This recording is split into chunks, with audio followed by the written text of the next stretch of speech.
This is Geek Revolution Radio, a show for geeks by geeks. Hello and welcome to another edition of Geek Revolution Radio. I am your host, Ryan Bennett, and with me as always, I'm Will, and I am here. And per usual, I'm excited. Are you excited again? I'm excited again, and I'll tell you why. We basically put together a show list of everything that we want to talk about, things that we want to do for episodes. And we put together the stuff that we want to talk about. And so each episode, we're basically talking about what we're excited about. And so obviously, I'm excited. I'm excited. The origin story of your excitement. Yeah. This is where it comes from. I like it. We got a good show lined up for you guys. We thought in honor of Valentine's Day that we'd record a couple days early and do an episode about powerful women in geekdom. So this is, I'm actually planning, I don't think I've told Will this yet, but I think I'm going to probably release this on Thursday or Friday this week so that, you know, maybe people through the weekend or on the, you know, ending off the work week will like listening to this show, because we're going to talk about basically women that have inspired us and have kind of trudged the path for geeks, which is going to be great. And not necessarily, you know, people like Felicia Day, but we're going to talk about Buffy. We're going to talk about Michonne. We're going to talk about Hermione, characters that are in TV shows and movies. I love the idea of releasing it early. I was going to say we should release it on Valentine's, but I even like it releasing it even earlier than that. Good call. Good call. So yeah, I wanted to give a shout out to our friends up in New York before we get started here.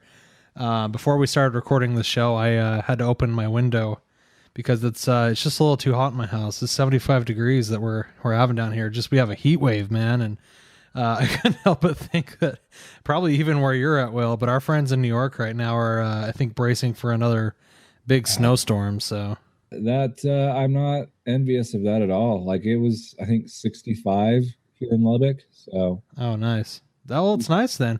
See, it's funny because like when I'm watching the news, I'm like, usually up north, kind of by where you're at, you guys get snow where you're at, right? We're about 6,000 feet below sea level, so we get snow, but it's not below sea level or above sea level, or above sea level. No, we're like in the Dead Valley. No. Yeah. We get snow. We haven't really gotten a whole lot. We just got one major blizzard this year. That's good. It's been a really warm winter other than that.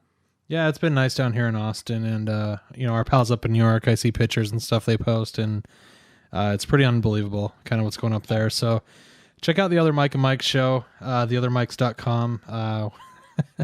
We've been having kind of some bantering going back and forth. I think I'm actually going to be going on their show again, probably actually sounds like it might kind of become more of a regular thing, but we got to get you on there, Will. Yeah, I was listening to their WTF Redbox episode today, actually, because I got so much going on. Like, it takes me a while to get caught up on a lot of things, and so I was listening to them, and I was just kind of sitting around, and I was really touched when they were talking about my cousin's podcast. They were like, "Yeah, you know, we give it a look. You know, I really like it." He was talking about prog rock, and yeah, that's really cool. You know, they didn't have to do that, and they were like basically, you know, telling people about that, and so it's just spreading the word about that, and you know, it's really just funny listening to those guys, and like just really good show. Like I like the Other Mike and Mike show. It's a good one. Yeah, definitely. Yeah. I mean, those guys are great, and I'm actually pretty excited, Will, because here in a couple of weeks, Mike's having his birthday in Dallas. Yeah, I can be in that. How far are you from Dallas? Are you only a couple hours, right? Like 5 hours. 5 hours from Dallas. We're only about 3.5. So I'm gonna me and the wife and maybe the baby are gonna jot up there for a weekend and hang out with Mike and meet his family and all that. So it should be pretty fun. I'm really looking forward to it. And if you're, I know you got a busy schedule, but it'd be nice to see you too, since it's been fun. It's been about a year now, I think. It was South by Southwest of last year, right? I know, it's been a while. And this is the thing, like, if we're going to travel east, my wife is like desperate to go to Waco. There's a show on HGTV, Fixer Upper. Yeah. One of those kind of house remodeling shows, and it's really good. Generally, everything on that network I hate, but that one's actually pretty good. Mm-hmm. But she wants to go to their special. They have like a store there in Waco where they're located, And so I might say, hey, let's do kind of a weekend trip. You can go to Waco and do your thing, and maybe I'll go to Dallas. Yeah, no kidding. And if you guys ever want to come stay with us, that's only about an hour from here. So Yeah, definitely. we're gonna have some plans probably in the next, I don't know, in the next month or two. We were talking about running up there too because we like that show a lot as well. It's a good one. I know a lot of people, if you don't own a house, you probably don't like that show. Like Mike W doesn't know what this nonsense is, but Mike T is in the process of buying a house. And as soon as he buys a house, HGTV is where it's at, man. Well, my wife watches it like I think men watch porn. She watches it that intensely. Well, I mean, it might be an exaggeration, but it's definitely it's on constantly in our household, like HGTV, some of the other like home remodeling, home buying shows. Yeah, yeah, for sure. It's funny because like now that I'm like full on adulting, I think back to that movie Old School with Will Ferrell. Where they're trying to get Frank the Tank to drink, and he's like, "No, we got a big day tomorrow. We're going, maybe we'll go to Home Depot, Bed Bath and Beyond. I don't know if we'll have enough time." And I'm like, "Man, that's like my Saturday now." Yeah, I mean, that's the reality of becoming an adult. You're like stoked to go to Home Depot and see what's going on over there. Going antiquing later today. Yeah, it's funny stuff. Check out our other friends. We got the Stupid Wankers, of course. They're doing a good show over there, and then of course ADO Radio. You can find them on the internet as well. So let's start out this week, Will. Let's get into some geek news, shall we? I'm so excited, and I just can't hide it. And I want you. We did a show a long time ago, probably, I don't know, 2 or 3 years ago, about Y the Last Man, just primarily about the comic book. We talked a little bit in the episode about the kind of flux that the at the time it was the movie. The movie was in flux. We weren't sure if it was ever going to get made. It's definitely one of those comic books where not every comic book would be good as a TV show. Right. This is one of those where it's like they made it as a comic because that was the only place they could get the story out at the time. I'm sure this comic book needs to be a TV show. Well, and that's a very good point that you just made there, because back in October, FX announced that they were going to be developing the show with Brian Vaughan, who is the comic book. Brian K. Vaughan is the creator of the comic book. Mm-hmm. So that's kind of old news. We know that October, that's like almost 5-6 months ago. But that to me, I mean, we never got to talk about that. I'm just excited at the fact that it's getting made, that it's going to be on TV. We're no longer in that kind of limbo, because I feel like, if we were to predict what networks would be best for the show, I think FX, AMC, and HBO, Netflix would be kind of the top of my list. And so the fact that FX basically hopped on the rights and are working directly with Brian K. Vaughan, that's perfect for me. But we've gotten some news just in the last couple of weeks that I didn't get a chance to talk about earlier. But Brian K. Vaughan has essentially come out and said that he is close to putting together a writing staff and actually start writing the work. He's really close to it. They're going to make an announcement really soon on FX, or FX will make the announcement, I guess. But when they ultimately do that, we'll probably announce it then. But like, I want to bring it up again because I feel like I want to drive the excitement for this show, because this series is by and large my favorite comic book. I feel like I got introduced to it, like, somebody said, "Hey man, I think you would like this." And I took a read and I was hooked. Like, I loved it. And since then I've kind of gone out of my way to introduce it to other people because I love it so much. If you've never read Y the Last Man, go and read it now. I gave it to a coworker recently, and she kind of put off, and then she started reading it, and she like couldn't put it down. I'm like, yeah, you're gonna want to read the next 4 books. I only read it because you gave it to me. I'd never heard of it until you started talking about it.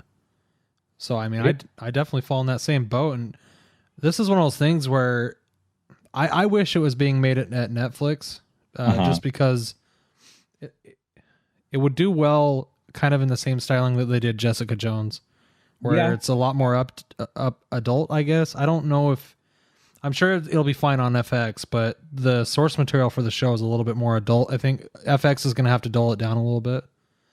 So yeah, well, you look at the Americans, and you look at some of the other shows that FX does. They get pretty edgy. I mean, it's not they're on board with the violence. They're not on board with the sex part. And Why the Last Man is very sexual in nature, I would say. Yeah.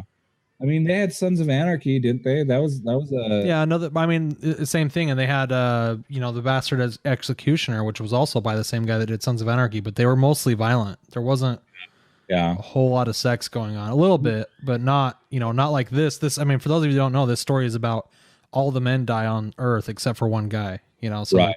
Extrapolate from there.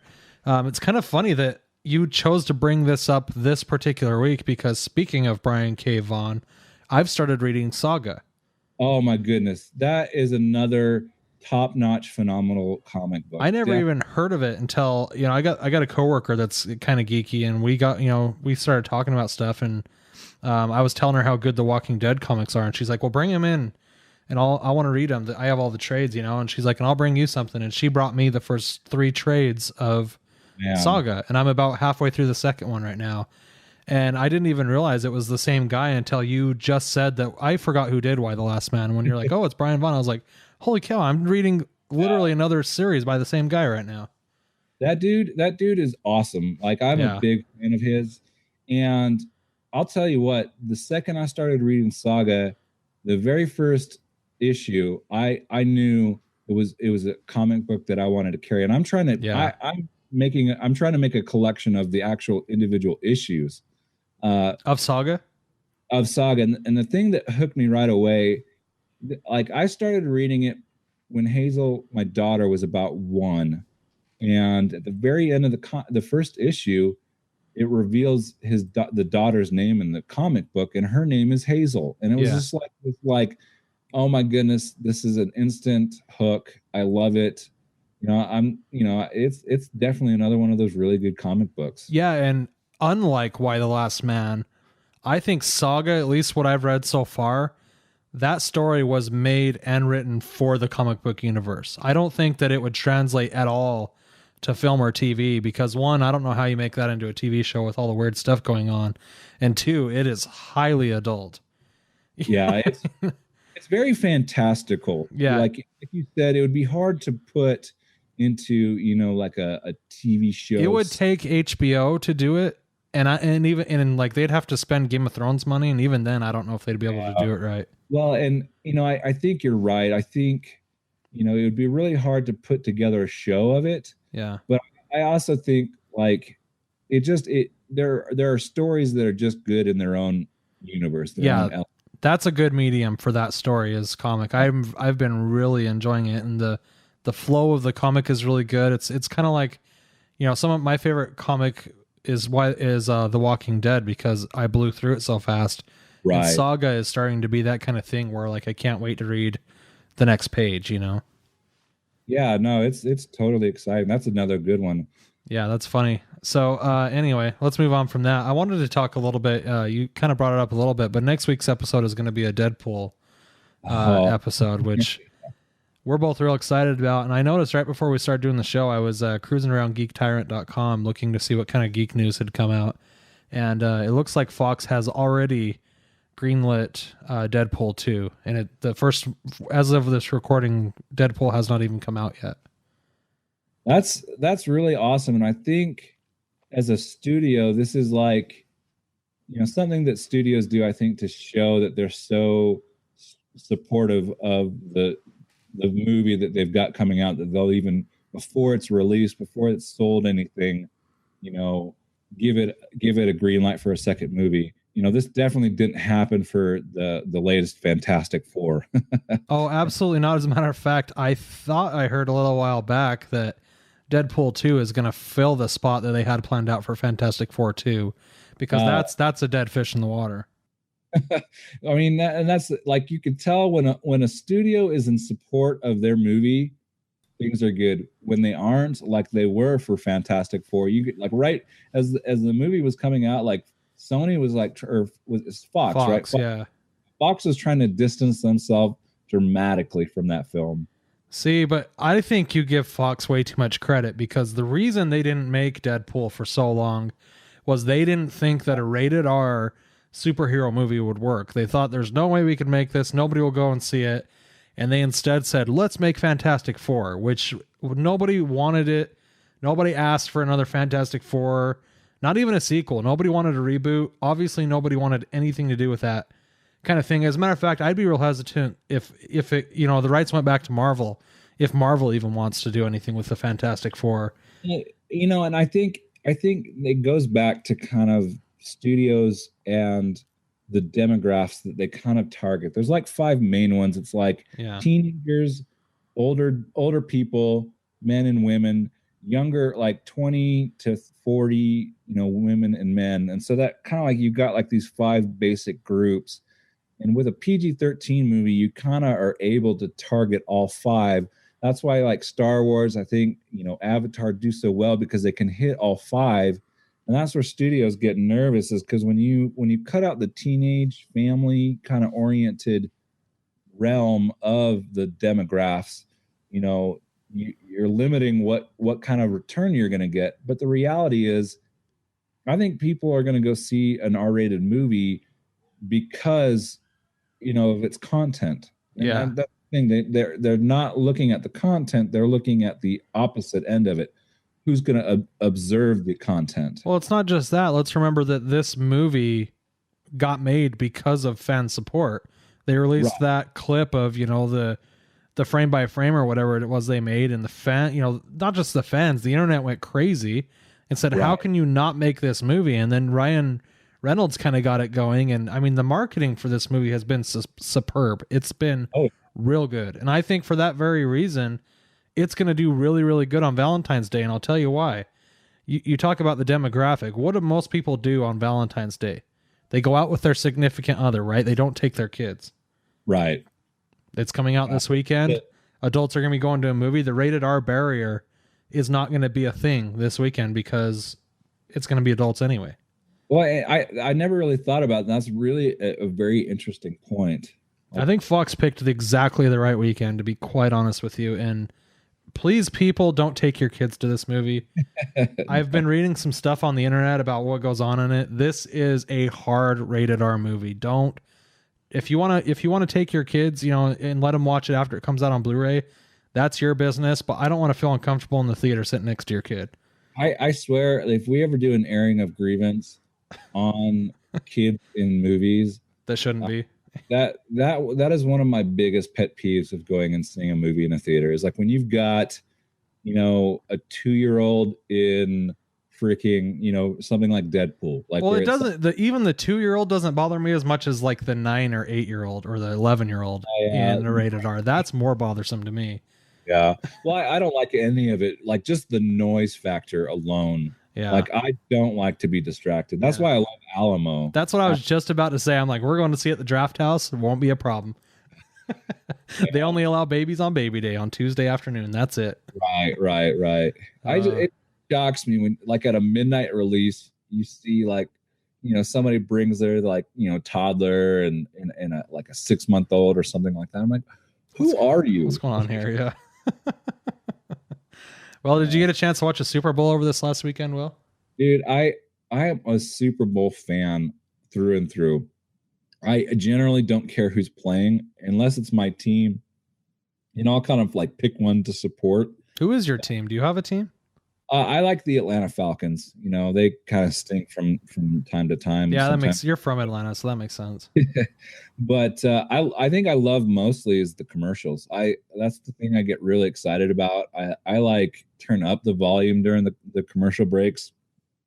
It's really the one event where like even if you're on the DVR, you don't fast forward, right? Right. Or maybe you fast forward through the game if it's, there were parts of this last week's game, the Super Bowl, that was a little boring because the gameplay was a little all defense all day. It was all defense. There was little to no offense going on that whole game. Yeah. But for me, I'm a Seahawks fan, Seattle Seahawks. So this year's Super Bowl was way better than last year's Super Bowl. Yeah. We all remember what Tom Brady, well, not even what Tom Brady, what Malcolm Butler did to us.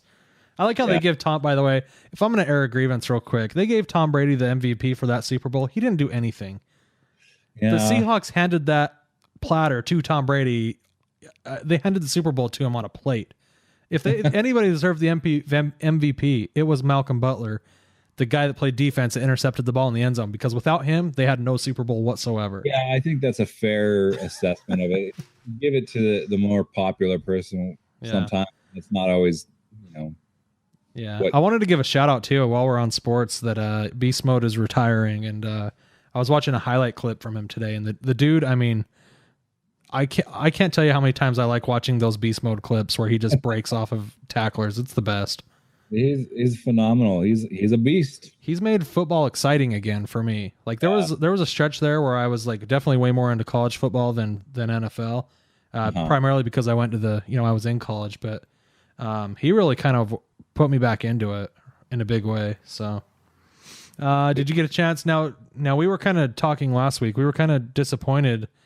I'm guessing you were disappointed. I was disappointed that there was no Rogue One trailer in the Super Bowl. Well, the whole time and by halftime, I was like, oh, they're probably not going to air it. I could tell by then that they didn't show the Rogue One trailer, and I was really disappointed with it because I felt like if there was any time to show it when you're going to get the most views, 170 million people were watching the Super Bowl. Yeah. From one point to the end, they had 170 million views or people tuning in. That's such a large target.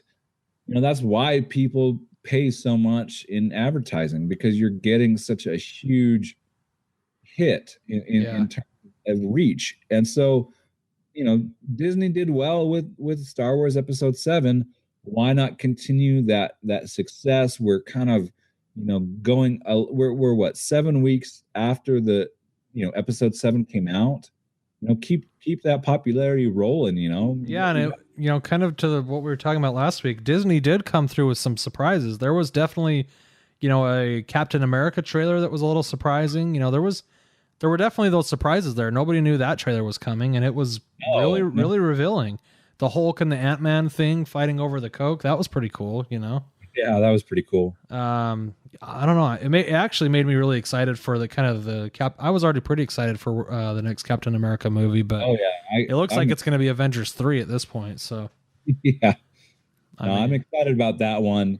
What were your overall thoughts of the commercials? I felt like I thought the Super Bowl as a whole was a little bit of a sleeper this year. Everything, including the game and the commercials, there wasn't anything that was all that memorable. The most memorable thing in the whole Super Bowl was the look on Eli Manning's face when he realized his brother was going to win another Super Bowl. Yeah, I have to agree with you. I felt like I liked all of them, but I didn't love any of them. I didn't think any of them were exceptionally funny. Yeah, I didn't laugh a whole lot. I thought the the Doritos commercial with the baby, I thought that was kind of funny. Yeah, it was really good. I like that one. But I would say that I'm maybe embarrassed to admit, but I kind of like that creepy monkey baby. Oh, don't even go there. It was so freaking weird when it came up. It's the Mountain Dew thing, right? Yeah, and I went and found it later that night, and I kept watching it on repeat because it's so bizarre that it's a train wreck, Absolutely. Couldn't take my eyes away from it. I'm like, what in the world is this? Who's on LSD and came up with this? I was just about to say, somebody at Mountain Dew has the sweetest gig ever where they take a hit of LSD, maybe mushrooms, whatever they got going on, and then they write that commercial that's going to be in the Super Bowl. That's got to be the greatest job ever. And I had read that they hadn't done a a Super Bowl commercial in like 15 years. Like they hadn't done one in a long time. I don't know what the exact year was, but like And this was the return Super Bowl. and that's what they go with. Yeah. Monkey, puppy, baby. Monkey, baby, puppy, monkey, baby. Puppy monkey baby. Puppy, monkey, baby. I don't know. Yeah, so friggin' weird. I'm already trying to put it out of my mind. I'm gonna post a video. Like I posted a video today on my family's. Like we have a Facebook message group, and we just like all talk. I mean, like all my brothers and sisters. And I posted that video just randomly without calling. Like it was just the YouTube clip, no description or anything, just so people would click on it and watch it. That's just funny. like kind of like Rick rolling or something like that. Well, it's funny. Kind of the going back to the back and forth between us and the other Mike and Mike's.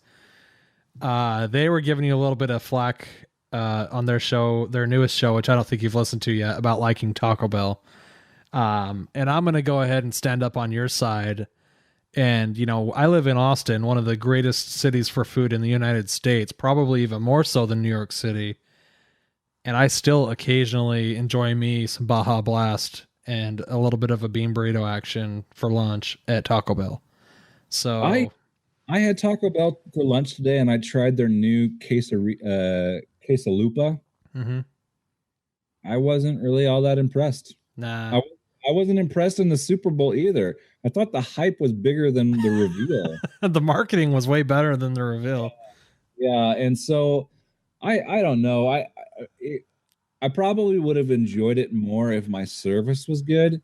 Yeah. My service was horrible. They like shoved all my food into a bag, like didn't give any consideration to like how they placed it in there. Like I had a quesadilla and it was all like crammed together. It was like folded and put at the bottom of the bag. I'm just like fuming.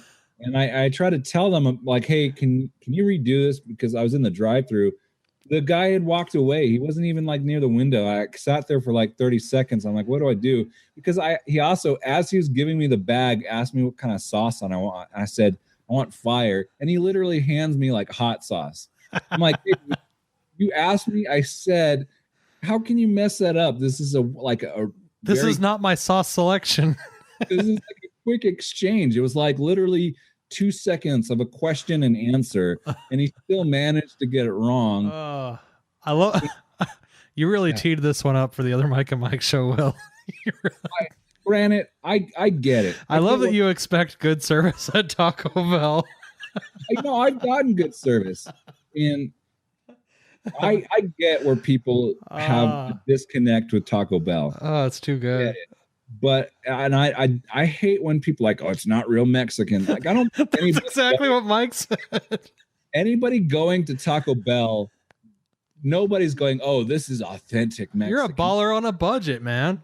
And it's I don't care what anybody says. I will stand by a chicken quesadilla at Taco Bell. I will put that up against any restaurant, any other quesadilla. Chicken quesadilla at Taco Bell is the best. Oh, I'm in tears over here. I'm in tears because I can just imagine Mike listening to this. He's so. Oh, you're welcome, man. I'm with you, dude. I like Baja Blast. Their drink. That's the only place you can get it, and it's so good. Sometimes I'll stop by there just to get a drink, but Mike was giving you a hard time saying that Taco Bell was just a $3 enema, and then you just went into a tirade about how you're standing by the chicken. Hey, man, sometimes you need an enema. Yeah, we gotta stay regular, man. What's up? Come on. Some people have problem pooping. That's amazing. So there you go. Another thing, I just wanted to close out Geek News here. I've got a real dilemma coming up on the end of February. I just realized before we started the show, I just watched the new trailer for Full House, which has me endlessly excited. It's gonna be one of those Vice things for me where it's, you don't admit it out loud, but I'm a huge fan of Full House. I always have been. And I'm so stoked for the new show. And I'm also a big fan of Pokemon, which arguably the same thing can be said about that. I just found out that the 20th anniversary. So for the 20th anniversary of Pokemon, they're re-releasing Blue, Yellow, and Red, the original games, on the new Game Boy that I have. So I'm like super stoked. And then I also found out, well, Full House is coming out on the exact same day. So I've got a real choice here. Like, do I start my adventure to catch all the Pokemon, or do I binge watch Full House? I don't know. Now my February is shot. So In terms of being a fan of both, that's a hard decision because that's pretty much a weekend for either one, you know? yeah. And I'll tell you, Will, I don't just beat the game when I play Pokemon. I'm a completionist, bro. I in the two newest games in Pokemon Y and in Alpha Omega or Red Ruby or whatever it's called, I caught every single Pokemon that was in the game. Yeah. And got the little pearl at the end. They give you like a little like gem or something at the end. And you know, I want to be the very best, like no one was before, man. I never got into Pokemon. I think I was just slightly. You're just a little too old. You're just like barely. Like it started with my exact like age group, and then my little like my brother that's like 2 years younger than me is like it was huge.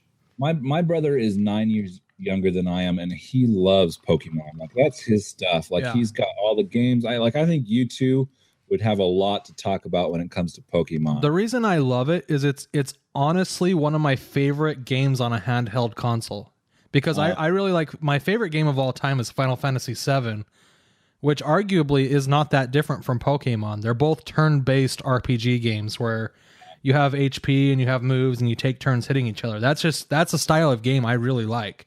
So, and Pokemon, I guess, has the added element that Final Fantasy doesn't have, where you can go around and collect all of them, which for me is just endless fun, you know? Right. No, I mean that's exciting for you, and I'm sure a lot of people are excited for both of them. Yeah, they actually had a Super Bowl commercial. I don't know if you saw it. Pokemon No, did. it was a good commercial, even though I don't care about Pokemon too much. I'm like, that was a very good. It was a great. I didn't even know, like halfway through it, I thought it was going to be a car commercial. I didn't even know it was a Pokemon commercial, and then when they had the big reveal of Charizard, I was like, wait, what's this now? And like I was only half paying attention. I had to go back. Yeah, it was really good. I liked it. So. Let's get into this week's hypothetical before we go to break. We decided this week that we're going to talk about it first, and then we're going to post it up, and then we're going to read your stuff next week. So we got a good one this week. I like your question. This is a good one. This is for me, right? No, you had last week. This one's mine. Just for both of us. I got you. Yeah, so I'm going to ask you, Will. Yeah. If you could command any ship from anything ever, I mean, it could even be real life if you wanted it to be. Yeah. If you could command any ship, what ship would you command? Well, you know, and it's interesting because you gave a couple of examples to me just to give me an idea. And I'm looking at these examples and I'm thinking, you know, you've got like the Battlestar Galactica, Millennium Falcon, you know, a couple different Star Destroyer, the TARDIS. Yeah. I mean, there's really no stretch. The X-Wing, the Enterprise, you know, whatever. I thought about this all day because, you know, I like, you show me the question. Yeah, I usually hand it to you a couple of days ahead of time so you can. Right. And so I've been thinking about it. You know, as much as I love Star Wars, as much as I love Battlestar Galactica, you know, I don't think I would want to be in either one of those because there's so much conflict in their worlds. Like Battlestar Galactica, especially, like they're literally constantly attacked by Cylons. You know, the Millennium Falcon, you know, you're probably bound to get, you know, if you're basically either with Han Solo or not, but still you're in a world where like at any given point somebody's going to try to get you. Well, the Millennium Falcon is the semi truck it's a Corellian freighter, you know, it's what they right. But I took into context the universe that they're part of. Mm-hmm. The TARDIS would be kind of fun, you know, traveling back and forth in time. I think that an Imperial Star Destroyer would be too much of a like kind of the dark side, you know, the bad guys. I don't think I would want to do that. I think my choice is the ship from Firefly. The Serenity. Serenity. Yeah. I think it's kind of the lone little team. It's a small ship, just kind of, you know, cowboy kind of Western kind of like, that's why I think I love Firefly. But, you know, I think that ship would be a good one to command because it's not too big. You know, you're flying under the radar a lot of the time. So I think it'd be kind of fun, you know? Okay, so let me ask you the same question. except for you're not in that universe. You're on Earth in your life right now, and somebody's going to build any of these ships that you choose, and you can fly it around our existing galaxy right now in the year 2016. Which do you still choose the Serenity? The Serenity is a great choice for that too, but I think for the universe that it's in, that's a good choice. But I think if just to generally captain a ship for fun in our universe, oh man, I love the Millennium Falcon. That is such I've got like a keychain of the Millennium Falcon. I've got a couple toys. I've always been a really big fan of the ship itself. Yeah, and I thought about it all week, and my gut reaction was to say the Falcon, because the Falcon is essentially a motorhome in space when you really think about it, right? Its primary thing is to travel. It can fit a family. You wouldn't put, a ton of people on it. Right. And jet around the galaxy. It has the same speed capability as probably anything else. But honestly, I think if I was going to choose one to zip around on, I think I go with the Battlestar Galactica in the year 2016 on the planet Earth. Because I like the idea of kind of having a crew. I like the idea of having my friends on it with me. Whereas the Millennium Falcon, it feels like they didn't spend any significant amount of time actually on the Falcon. They traveled in the Falcon, right, to places, but they weren't like exploring. And like, I kind of thought about going with the Enterprise for that reason, but then I was just kind of like, it just kind of seems kind of dull because it's a little too militarized. And yes, Battlestar Galactica is militarized, but they also live there, so it's kind of the best of both worlds, right? Where it seemed like the Enterprise, they were working all 24/7.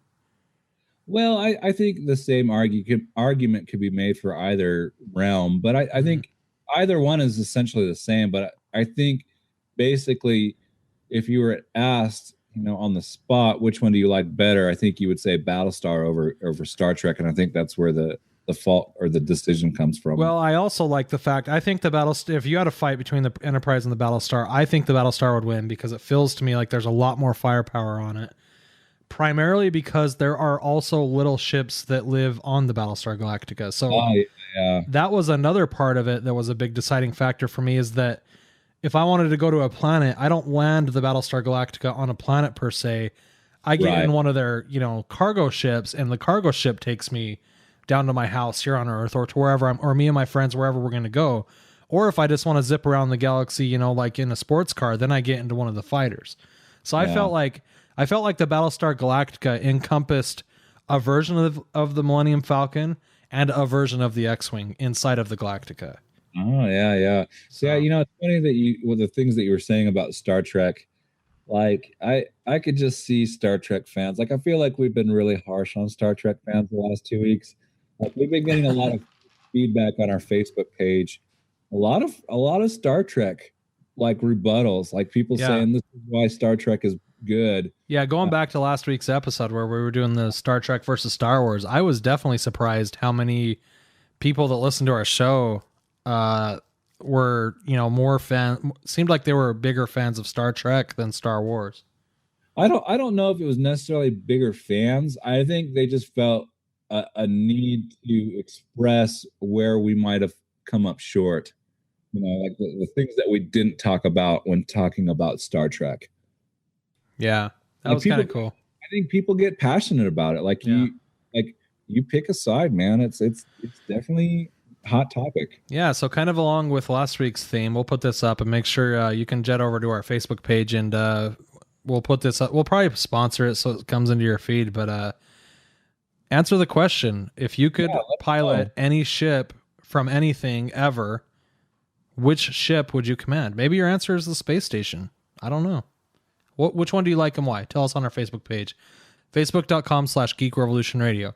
All right, we're going to take a break. When we come back, we're going to get into our favorite women in geekdom. You're listening to Geek Revolution Radio.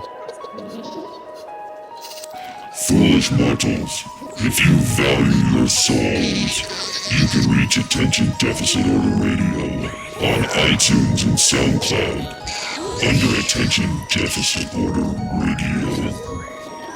By email at ADORadio0 at gmail.com. On Facebook under Attention Deficit Order. On Twitter at Video Radio. And at bobobroadcasting.com.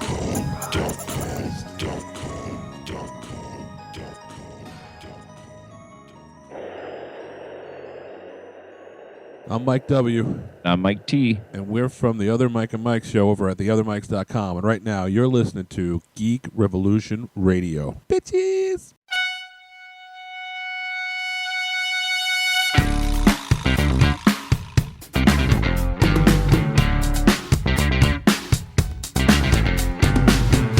Hello and welcome back to Geek Revolution Radio. We are here to break down our favorite women in geekdom. I'm really excited to talk about this. I think, strangely, it's appropriate for the time of the year, but it's really kind of just a corporate holiday, I guess, when you really think about it. But me and my wife are not really big Valentine's Day fans. Like, she really doesn't care much for the holiday. I've always kind of liked it because I think I like all holidays, but you're right. It's really corporate. It's just a reason to spend money. Does it break up the monotony of January and February? I think it does a little bit. That's kind of what it is. Yeah. January is the Mondays, is the Monday of the calendar year, in my opinion. It can just get lost as far as I'm concerned. Yeah. I wanted to start out this week with a question that you posted when we kind of started discussing this topic for tonight's show. And you wanted to know you wanted to talk about basically where do we draw our inspiration for powerful female characters or role models in our lives. So do you want to start out with that? Yeah, I'll start off. I mean, I'm a really big fan of women in film, a fan of women in like strong female characters in shows and movies and video games, comic books. And going into this episode, I was really trying to figure out where that love or that appreciation comes from. And I was having a hard time pinpointing it because I kind of felt like, I think I had a really intelligent, strong mother who taught me good morals, and like she was a really good teacher for me growing up, kind of a patient person. But I don't know if I could necessarily say that it came from her specifically. I think there are characters in my adolescence that really stood out to me. And we'll talk a little bit, we'll dive into it further, but I think Scully from X-Files was a big one in my youth. But I just think like over time, I just fell in love with, I guess, appreciation of women. And, I remember one time I asked my sociology professor if it's okay to say I'm a male feminist. And it started a debate about whether you can be a feminist on the male side, because feminism has a very, in its nature, kind of, I don't want to say isolation, but it's definitely within, female oriented group, I guess you would say. And so, if it's a term, I would say I'm a male feminist. I love a strong-willed character. And honestly, I think, going into my adult life, that's essentially who I married. I married a very strong, intelligent, beautiful woman who, I don't have to worry about, doing things for her because she's such a strong-willed person. At the same time, she still needs me to open up the can of, whatever. And I love my relationship with my wife because I feel like it's something that I don't have to, think about her weaknesses, and she doesn't have to think about mine, because we have such a great appreciation for each other. And I think that comes from my appreciation of women. And really the reality of it is my appreciation of women comes from the characters that I watch in TV and movies. Yeah, I'm with you. I mean, I definitely would consider myself a feminist. Yeah. And like you said, it's weird to say that as a male, I guess, but why can't I be a feminist? I feel like, I don't know. I kind of feel like I think I look up to a lot of women in my life, and it goes back to, you know, my mother, my sisters, teachers growing up.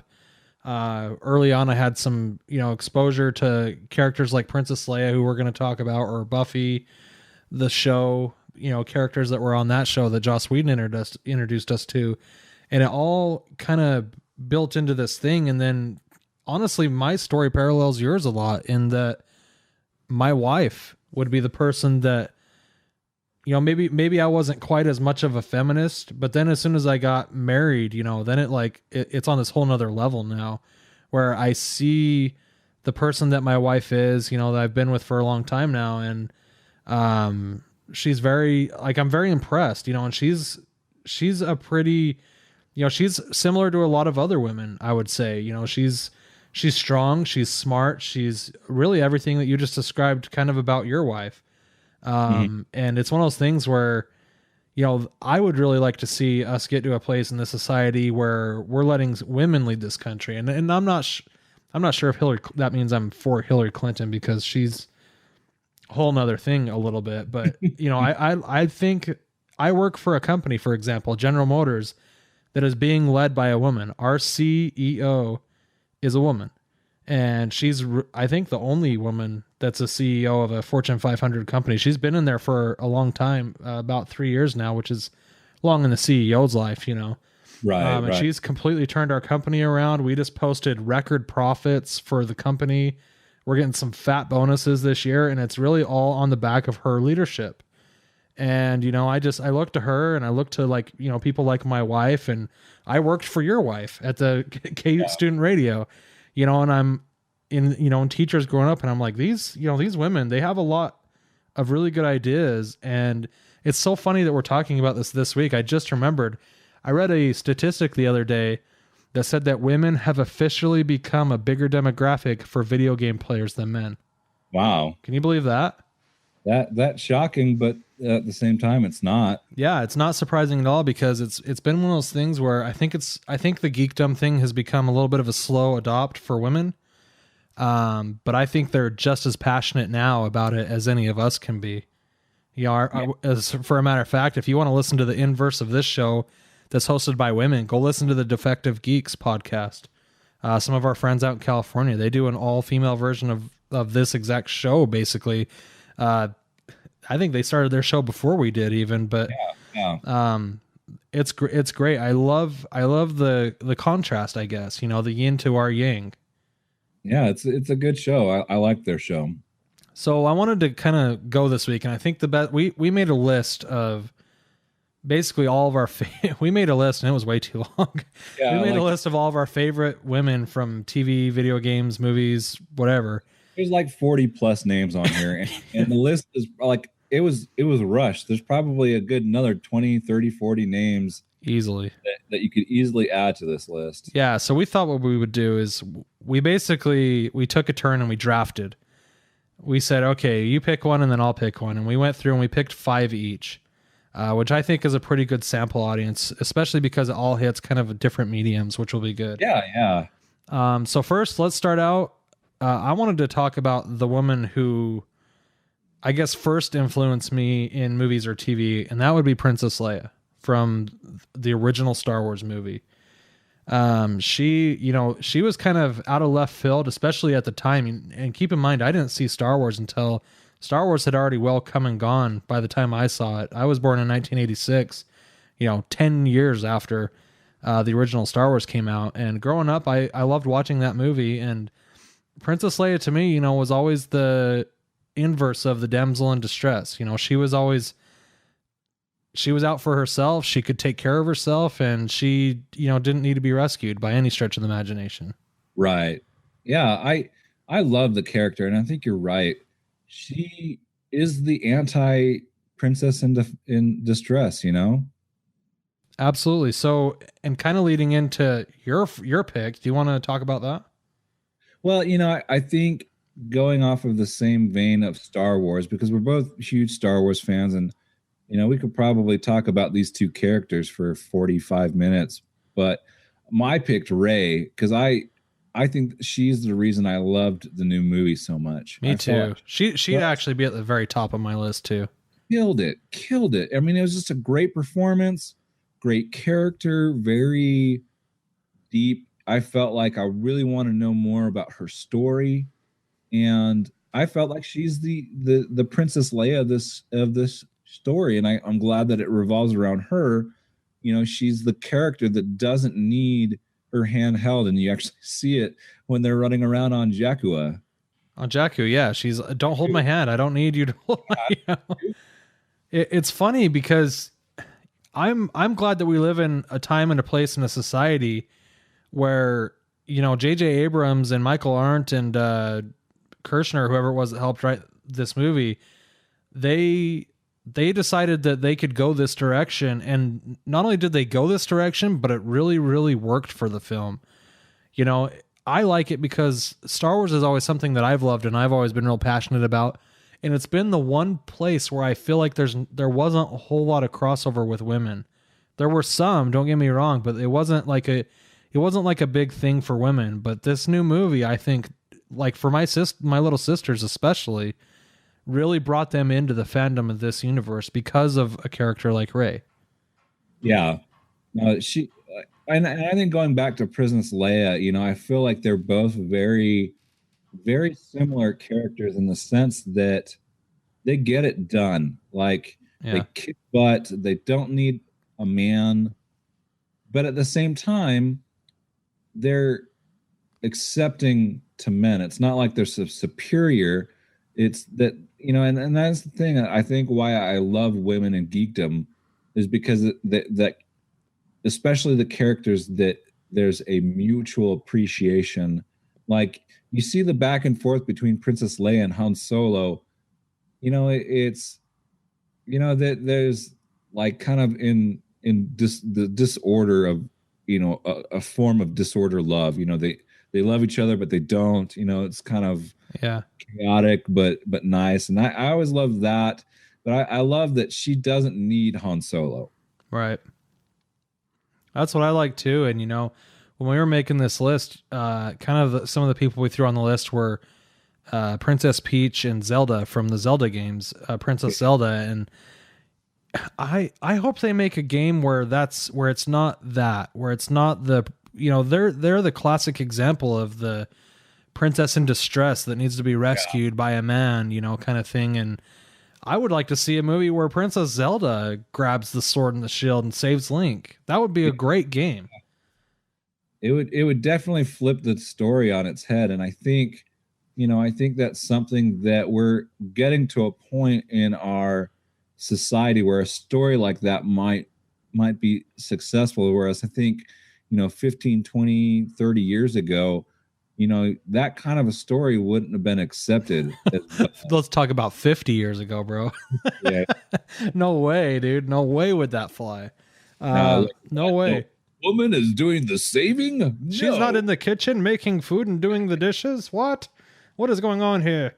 I mean, for me, it doesn't get any better in Star Wars Episode 7 than that lightsaber flying into Rey's hands and her powering it up. Like, I get goosebumps every time I think about it because it's such a beautiful moment, not just for Star Wars, but for our culture. Oh, yeah. Oh, yeah. I love it. I love it. I love it. All right. Who's your second pick, Will? So if going off of like true lifetime inspiration or connection, I mentioned her earlier, but Dana Scully from the X-Files. I'm a huge X-Files fan. I grew up on it. We've talked about it a couple times on the show. I did a review of it on our YouTube page. I'm a really big fan of X-Files, and she was I think I started watching that show when I was like 13, 14, and I feel like that was like kind of those important years of your life where you're really kind of learning who you are. You're developing in a number of ways, and seeing a character that was an equal to a man in terms of Fox Mulder. Yeah, Mulder. You know, she carried the show. I felt like in certain aspects, she was a pivotal part of the story. She was intelligent. She was, you know, an FBI agent that was capable of, you know, shooting somebody and kicking butt.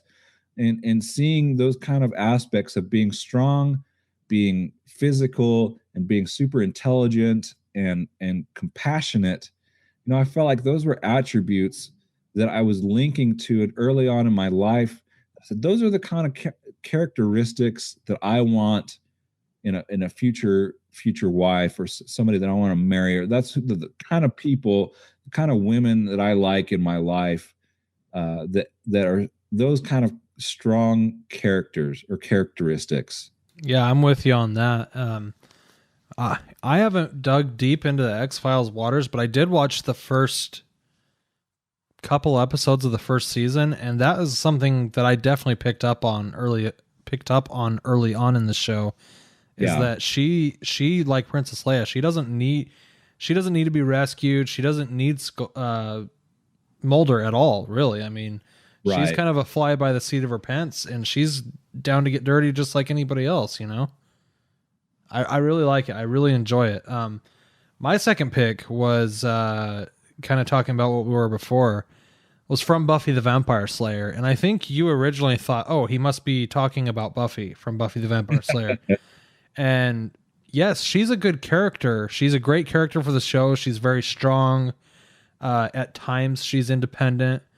My favorite character in that show, and who I think is a very strong female lead, is actually Willow, that's played by Allison Hannigan. She becomes a witch in the show later on in the later seasons, and she starts out as kind of like this nerd, and she's real dependent on this, this guy she's dating that ends up being a werewolf. But then after that, she stands on her own.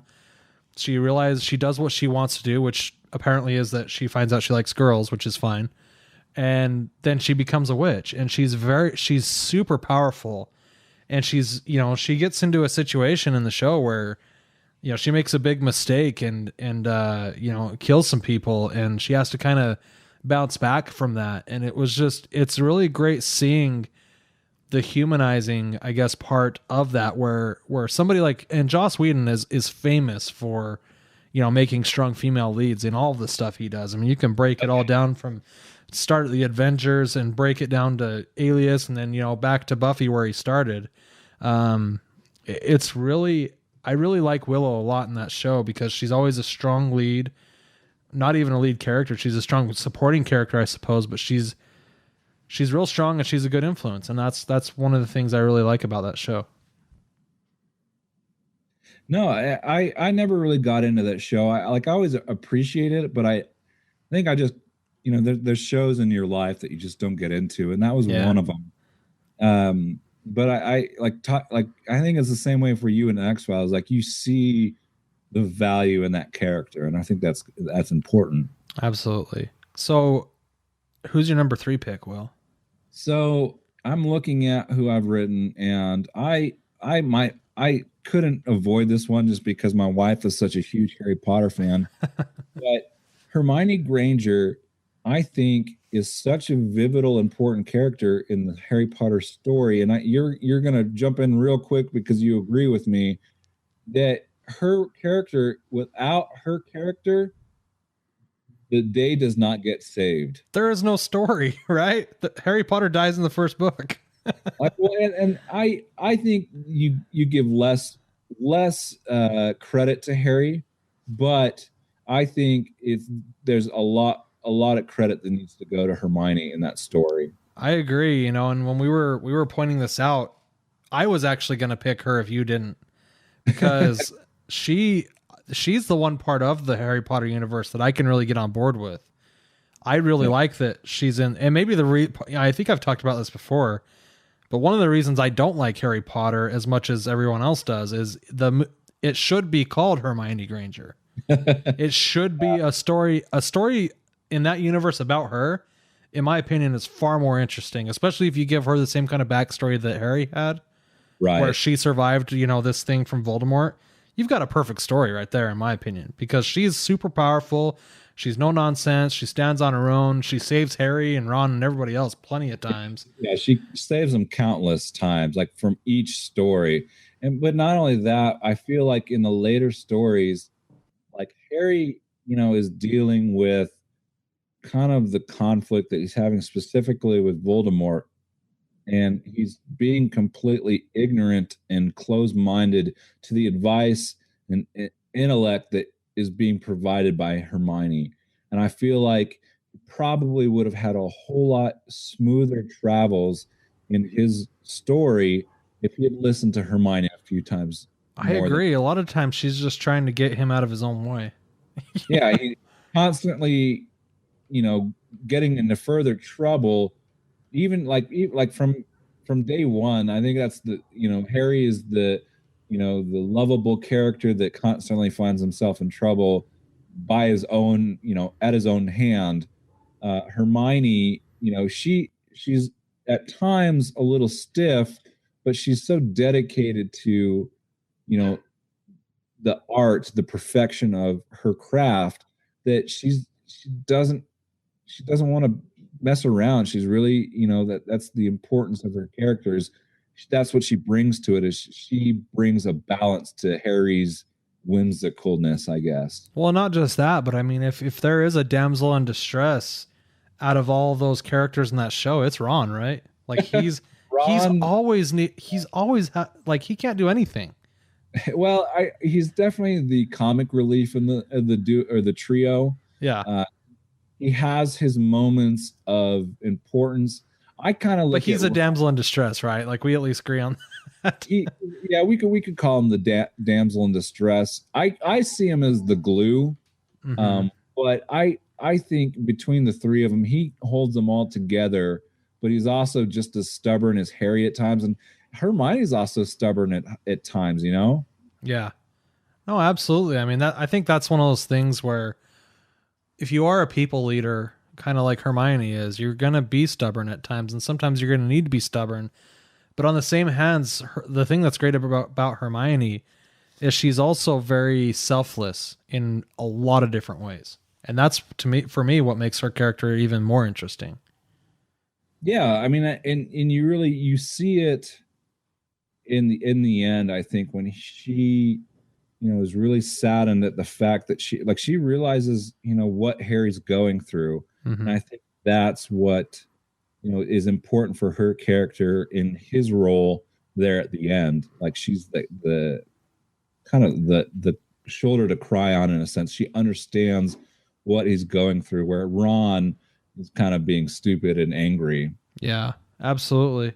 My character that I'm going to pick for this round is the one that we named our daughter after. Our daughter's name is Khaleesi, for those of you that don't know, and we named her after Daenerys Targaryen.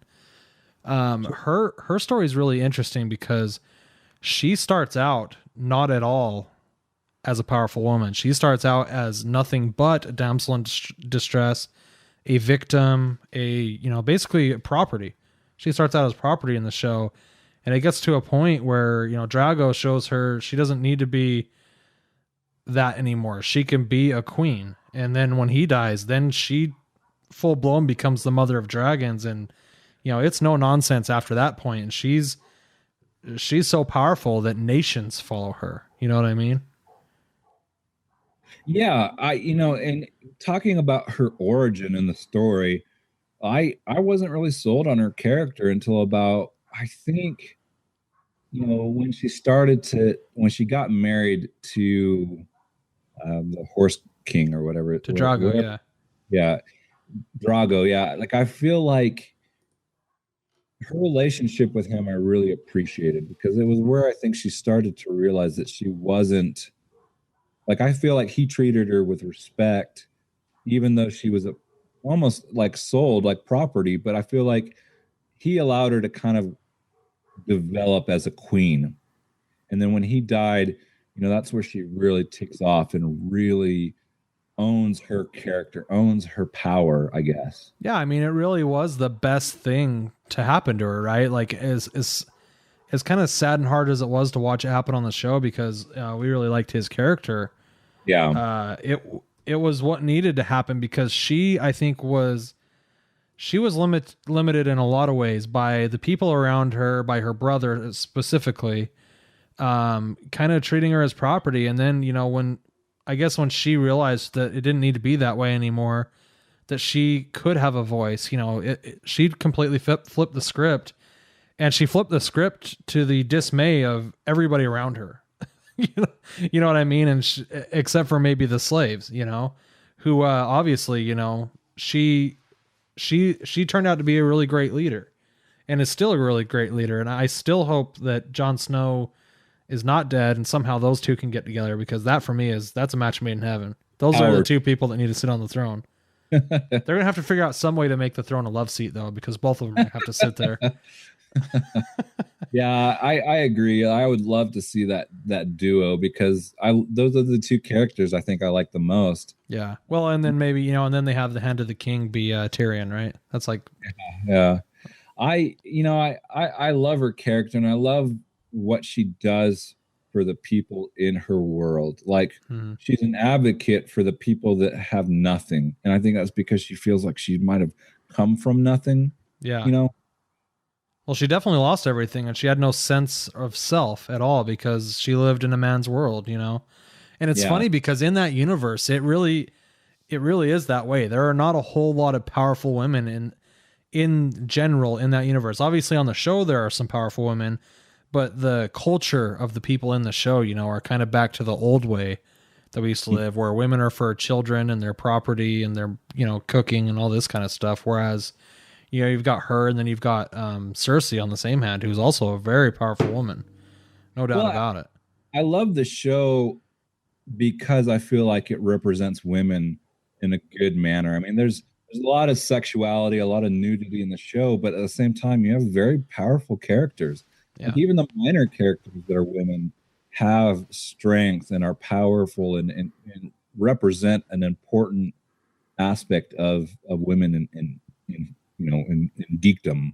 Yeah, I agree. So who's your next pick? So my next pick, I'm like tossing up between these two, and to me, they're almost the same character if I close my eyes. I'm going to go with Agent 355 from Why the Last Man. Ooh, keeping it topical for the episode. Yeah, we talked about it earlier in the show. I love Why the Last Man, and I immediately connected to this character because I felt like she was so important in the show, or in the comic book, because she's essentially protecting the damsel in distress. For anybody that doesn't know the story, basically Yorick Brown is the last man on Earth. All the men on Earth have died, and he's essentially protected by this secret agent from the government named, the only name that he has is Agent 355. And so he spends, this whole arc of a story with her on this adventure, essentially, and she's the one that's protecting him because he is such a priceless commodity, as being the only man on Earth. But as the story goes along, their relationship, their friendship is really strong, and it grows into a love, I think, that you don't really discover until the end. And I don't want to give too much away for the end because it's such a good series, and I want people to read it. Again, going back to the beginning, I'm like, I tell everybody, you got to read it. Well, it's one of those things where it has been out for a while, right? So yeah, I mean, I'm not spoiling anything, I think, in terms of saying that they fall in love, but she is essentially his protector, and I love that. I love that she's just a straight up badass. Like, she kicks butt. I mean, she's a secret agent, so she's got a plethora of skills in terms of combat and marksmanship and stuff like that. And like, she's just a tough character. She's a tough black woman in the story, and I loved her character. I love that she, the role and importance that she has for York, because he realizes how much, at the beginning of the story, he doesn't appreciate or doesn't really understand how important she is to him, and he eventually learns that he needs her just as much as she needs him. Yeah, I like that. And kind of going along with my pick, I think for a lot of the same reasons, my pick for this round was Ripley from Alien or Aliens. Yeah, and for that, she's kind of the same type of character where she's kicking butt all the time. She's trying to get people out of their own way, a lot of the time. She's not afraid to get down and dirty, and I like a woman that's not afraid to, fight. Yeah. Especially one that's not limited particularly by physicality. It doesn't always come down to physicality. You know what I mean? She's obviously Ripley's more with her mind and her marksmanship, and the same thing with Agent 355. She's got some weapons that she's really good with. Yeah, that make her just as deadly as anybody else. And it's kind of interesting going back to Ripley is that she comes from a universe that was a long time ago.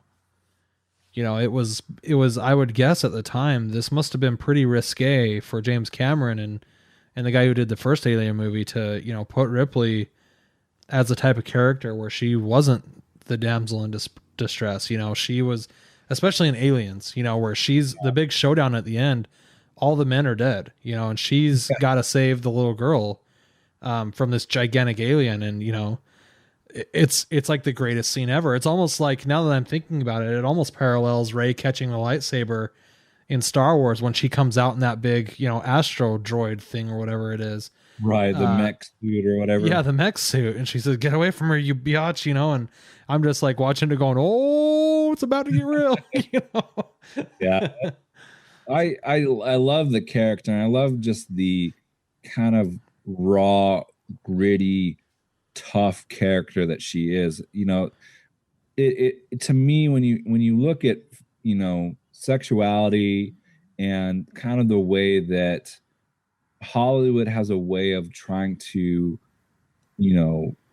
glamorize female characters, I feel like that didn't happen to her character, and I love that, because I feel like sometimes today, when you look at movies today, like her character today would have like a really, really large chest. She would be just pretty, beautiful and immaculate, not a spot of dirt on her. And I'm like thinking, like, why would you do a film like that, or why would you have a character like that? Because we see it in other movies from today in the Hollywoodized film industry, where you have these like somewhat powerful characters that are immaculate and that are clean and spotless. And I think that's why I liked Ripley's character, because she, Sigourney Weaver, she's a beautiful woman, but in this role, it wasn't about her looks. It was about her character. It was about her can-do attitude.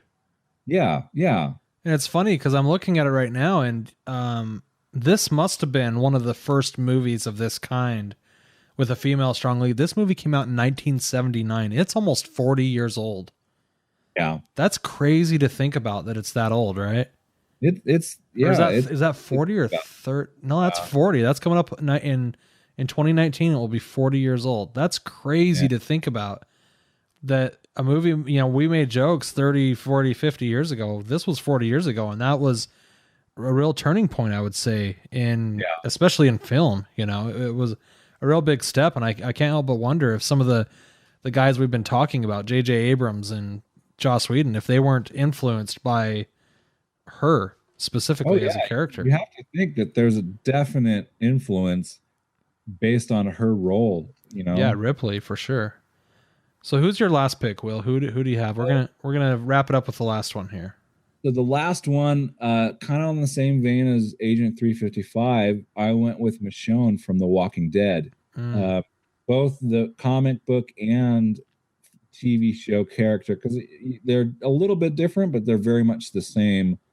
I love the TV show version of her. She is, we've talked about it in the past with The Walking Dead and how the moral glue of the group kind of is that baton is handed from character to character at times. Sometimes the character dies, and so it goes to somebody else. And I feel like right now, Michonne's character is kind of that decent moral compass for the group, where she's keeping it together and at times when Rick is completely lost, Mm-hmm. And I love her character. I love just the sword, man. The sword, it just gets me. When she first showed up on the show, I was like, oh man, this is great.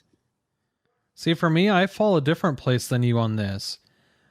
For me, I much more prefer Michonne in the comics. Michonne in the comics to me is far stronger and far better of a character than it has been in the TV show. I'm not saying that Michonne hasn't been great in the TV show, but in the comics, similar to Daenerys, when she meets the governor, she undergoes some pretty horrible, horrendous things happening to her, and she's able to keep her head above it, above all this torture and rape and things that are happening to her while she's in basically she gets captured by Woodbury.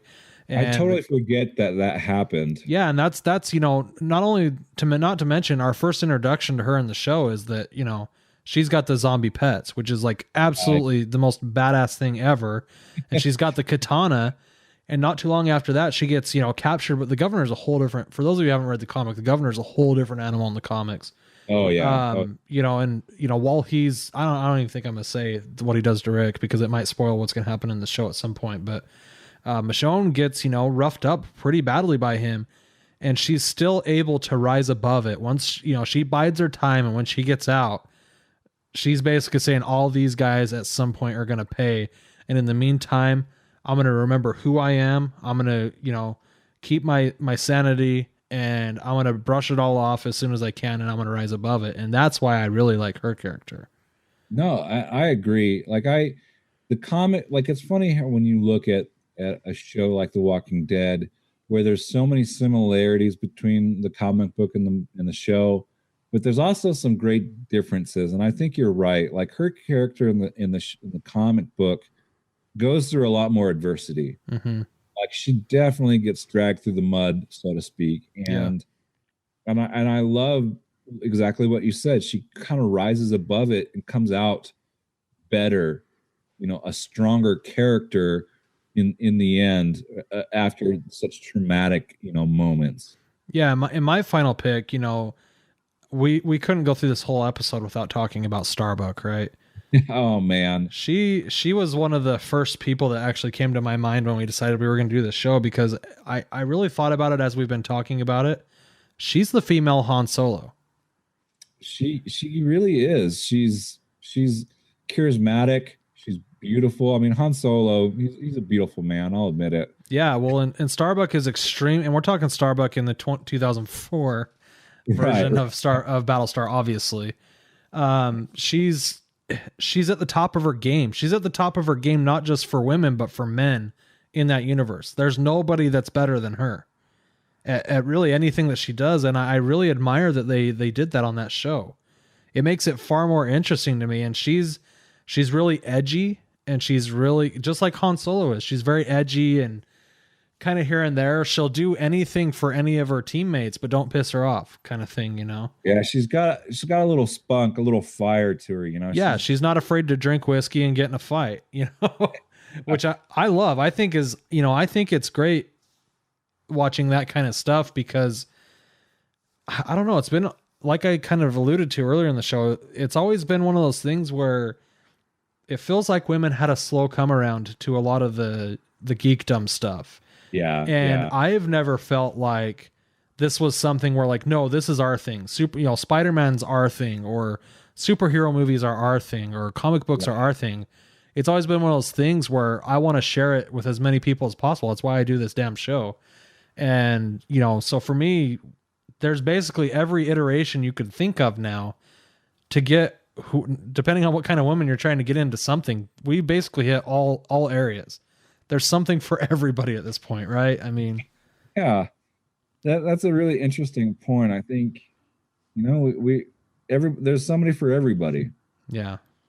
So we wanted to basically wrap the show up with that, and we thought it'd be fun to do, this time of year as we're approaching Valentine's Day. We just wanted to take a minute and basically pay tribute to women in general. Obviously, sounds like me and Will are both pretty big feminists, so that's definitely not a bad thing at all. And I think that's just to riff off that. I love the fact that we're on the same page here. There's Ryan and I differ on things, and we have opinions. Politically and morally, we're on two totally different sides of the spectrum, but this is one place where we both come together. Yeah, and I think I think that's why the show works for us, is because we as geeks have a general appreciation of everything we come across. And the fact that we're both on the same page when it comes to women, especially in geekdom, it's awesome. Yeah, I agree. And, I thought there'd be nothing better to do than to, I don't know why it doesn't come up more. And maybe it's because of Star Wars that it was finally occurred to me that we should be talking more about this. But I don't know. I just really like it all. And I've always felt like a feminist, like I said. And I don't know. It's really fun to watch these characters to me. I really enjoy them a lot more than most male characters that are in things that I love. I definitely prefer Rey's story to anyone else in Star Wars. And that's one of my favorite movies right now. So. Yeah, no, I definitely agree. So we're going to wrap it up there. Coming to you guys next week, we're going to do a new episode, and we're going to do a review of Deadpool. So that should be fun. I'm really looking forward to seeing that movie this weekend. And Geekdom is going in the right direction when my wife comes to me and says, can we go see Deadpool on Valentine's Day? That's what she wants to do. And I'm like, hey, man, you're preaching to the choir. I was already in. And she wants to go see it. So that's how we know that everything's heading in a good and equal direction. So anything else you need to add on the episode, Will? No, my wife's excited about seeing that one too. Like I didn't know if she would want to see it. It's definitely edgy. Mm-hmm. But she's on board for it too, man. I'm excited to see it. I'm excited about talking about it next week. Yeah, absolutely. Just generally, I think the counter reality that we live in, like I think you and I are on page for women in film and women in geekdom, but to men specifically that counteract or go against this notion really need to shut their mouths. And anybody that doesn't support women in any role, any aspect of society really needs to really reconsider how they were brought up, reconsider what they believe in women, and realize that women are just as vital and just as important in society, in life, in marriage, and maybe more so in a lot of ways. Yeah. And so I think, like I was thinking about it at the beginning of the show, we talking about all the things we love about women, but I also feel like we need to talk to the men that. Because I don't know. There's definitely men out there that go against the stream, and you need to just with a lot of things get with the program here. It's happening. There's nothing you can do about it, and you should probably take a minute to examine the people in your life that are your role models that put you under that impression to begin with, because they probably deserve a second glance over. But till then, I'm Ryan. I'm Will. Live long and prosper, and may the force be with you. GeekRevolutionRadio.com.